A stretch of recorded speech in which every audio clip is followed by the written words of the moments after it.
Barthlehiem is zo'n moon een en al rest. Een paar reetrieders bij het karakteristieke brechtje en daar houdt het wel mee op.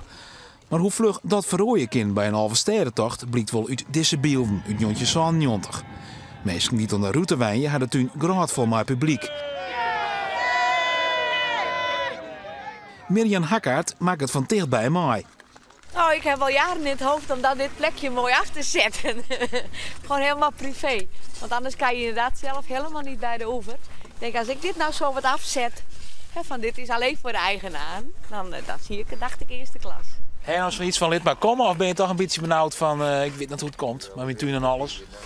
Nee, vooral laat maar komen. Ik heb wel een beetje die angst, maar vooral laat maar komen. In een huis bij Mirjam Hakkaert treffen we haar boelje, de familie Bijl. Zij wende in 1990 nog net in Barthlehiem en had nog geen idee wat haar te wachten stiet.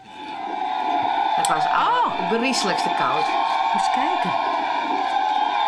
En dit zijn de toerrijders. Hier, daar staan ze bij jullie. Ja. Moet je kijken, wat een massa. Ja, mensen kennen. Onvoorstelbaar. Dat het al bij iemand hier past. Ja, kijk dan. Ja.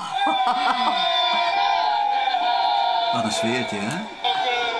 Nou, je ziet Hadden ze zelf echt niks helemaal van het huis.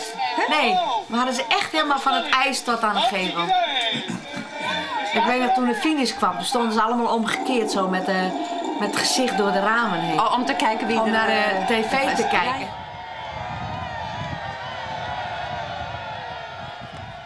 Barthlehiem zal bij een halve sterrentocht helemaal afzet worden voor het autoverkeer. En er komen grote stekken op het ijs. Maar die houden het publiek net van het hiem van het Warpelingen. En dus ook net van de familie Bijl. Ja, dat is die ene kant. Maar de andere kant is, dus dit is vol het leukste in oer. Dus ja, ik denk dat ik me vooral denken moet aan dat het een mooi feest wordt. Ja. En als er daarna dan misschien wat met stuur gebeurt, want dat is dan meer zwaar, nou, ja, dat is te repareren. Ik maak je niet net een volle noer en het is winter, planten ben beveiligd, dus wat kan er maar gebeuren.